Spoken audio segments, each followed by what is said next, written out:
ஜூலை 13 புனித லூக்கா எழுதிய நற்செய்தியிலிருந்து வாசகம். அதிகாரம் 10 வசனங்கள் 25 முதல் 37 வரை.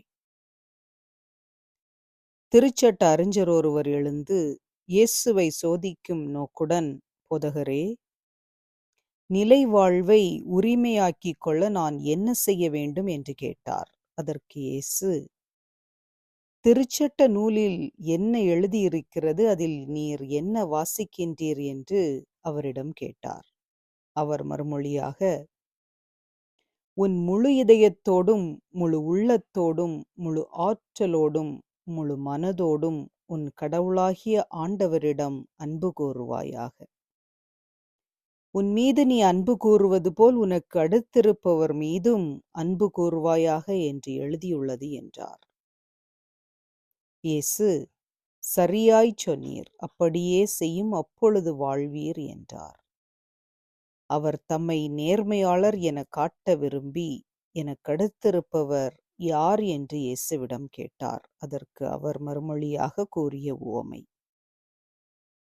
ஒருவர் எருசலேமிலிருந்து எரிகோவுக்கு போகும்போது கள்வர் கையில் அகப்பட்டார்.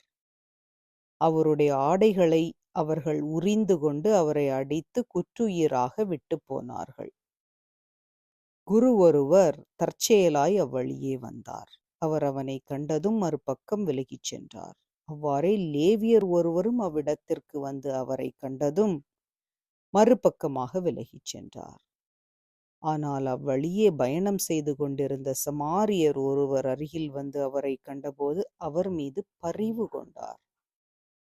அவர் அவரை அணுகி காயங்களில் திராட்சை மதுவும் எண்ணெயும் வார்த்து அவற்றை கட்டி தாம் பயணம் செய்த விலங்கின் மீது ஏற்றி ஒரு சாவடிக்கு கொண்டு போய் அவரை கவனித்து கொண்டார். மறுநாள் 2 தெனாரியத்தை கொடுத்து சாவடி பொறுப்பாளரிடம் கொடுத்து, இவரை கவனித்து கொள்ளும், இதற்கு மேல் செலவானால் நான் திரும்பி வரும்போது உமக்கு தருவேன் என்றார். கள்வர் கையில் அகப்பட்டவருக்கு, இம்மூவருள் எவர் அடுத்திருப்பவர் என உமக்கு தோன்றுகிறது என்று இயேசு கேட்டார். அதற்கு திருச்சட்ட அறிஞர், அவருக்கு இரக்கம் காட்டியவரே என்றார். இயேசு, போய் நீரும் அப்படியே செய்யும் என்று கூறினார். இது கிறிஸ்து வழங்கும் நற்செய்தி. கிறிஸ்துவே உமக்கு புகழ். சிந்தனை. நல்ல சமாரியன் உவமையில் வரக்கூடிய குருவும் லேவியரும் விலகி செல்கிறார்கள். எதற்காக விலகி சென்றார்கள்? ஒன்று, தீட்டு பட்டுவிடும் என்றும், இன்னொன்று, எனக்கிருக்க வேண்டிய பணியை நான் செய்ய வேண்டும் என்பதற்காக. இந்த இரண்டுமே தவறுதான். அவர்கள் இருவருமே கடவுளின் இறையருளை நிறைவாக பெற்றுத்தரும் வாய்ப்பை இழந்து சென்றார்கள் என்பதே உண்மை. விலகி செல்வது தவறல்ல. எவற்றிலிருந்து? தீய நண்பர்களிடமிருந்து, தவறான பழக்கங்களிடமிருந்து, கெட்ட எண்ணங்களிலிருந்து, கெட்ட வார்த்தைகளிலிருந்து. எவற்றிலிருந்து நாம் விலகி இருக்க வேண்டுமோ அவற்றிலிருந்து மட்டுமே நாம் விலகி இருப்பது நல்லது. நல்லவற்றை பார்ப்பதிலும் நல்லவற்றை கேட்பதிலும் நாம் விலகி இருக்கக்கூடாது. நமது வாழ்வில் நாம் நமது செயல்களில் நம்மை ஈடுபடுத்திக் கொள்ள முயற்சி எடுக்கின்றோமா? அந்த வழிகள்தான் கடவுளின் பேராசீரை நமக்கு பெற்றுத்தரக்கூடிய உன்னதமான வழிகள். எனவே கடவுளோடு நாம் நெருங்கி வருவதற்கான வழிகள் நமக்கு அமைத்துத் தரும் பொழுது அதிலிருந்து விலகி செல்லாமல் அதை செவ்வனே செய்ய முழுமையாக நாமும் அதில் ஈடுபட ஒவ்வொரு நாளும் முயற்சி எடுப்போம். இறைவனை அனைத்திற்கும் மேலாக முழு இதயத்தோடும் முழு ஆற்றலோடும் அன்பு செய்ய இன்றைய வாசகம் நமக்கு அழைப்பு தருகின்றது. யார் என்னுடைய சகோதரர், யார் என்னுடைய தோழர், யார் என்னுடைய நண்பர்? எனக்கு அடுத்திருப்பவரை.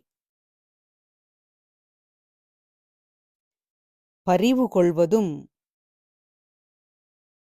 அடுத்து காயங்களில் திராட்சை மதுவும் எண்ணெயும் வார்த்து கட்டினார் என்று முதலுதவி செய்வதும், மேலும் அவனை கவனித்துக் கொண்டார் என்னும் வரிகள் நமக்கு கற்றுத்தருவது உண்மையான அன்பின் இலக்கணம். அதுவே அன்பின் வெளிப்பாடுகள். இன்று நாம் யாரையேனும் அன்பு செய்தால், குறிப்பாக யாருக்கு நமது உதவி தேவைப்படுகின்றதோ அவர்களை அன்பு செய்வது என்பது இத்தனை படிகளில் பயணம் செய்வதாகும். பரிவு, முதலுதவி, மேலும் அவரை முழுவதுமாக கவனித்துக் கொள்ளுதல். பரிவு கொண்டு தனது வசதிகளையும் சொகுசையும் பொருளாதாரத்தையும் கணக்கில் கொள்ளாமல் உதவி செய்வதும், உதவி செய்ய முன்வருவதுமே அன்பின் பரிமாணங்கள். எனவே இவற்றை நாம் இன்று கடைபிடிக்க முயற்சி எடுப்போம். அதற்காகவும் இன்றைய வரிகள் நமக்கு அழைப்பு தருகின்றது. அன்பின் இலக்கணமான இயேசுவே, அன்புக்கும் பரிவுக்கும் அடையாளமாக நல்ல சமாரியர் உவமையை எங்களுக்கு கற்றுத்தந்தீரே அப்பா, அதற்காக நன்றி. அந்த நல்ல சமாரியர் போலவே நாங்களும் எங்களது அன்பை பல்வேறு செயல் வடிவங்களில் வெளிப்படுத்த எங்களுக்கு நல் மனதையும் ஆற்றலையும் தந்தருளும். உமக்கே புகழ், உமக்கே மாட்சி, உமக்கே நன்றி. ஆமேன்.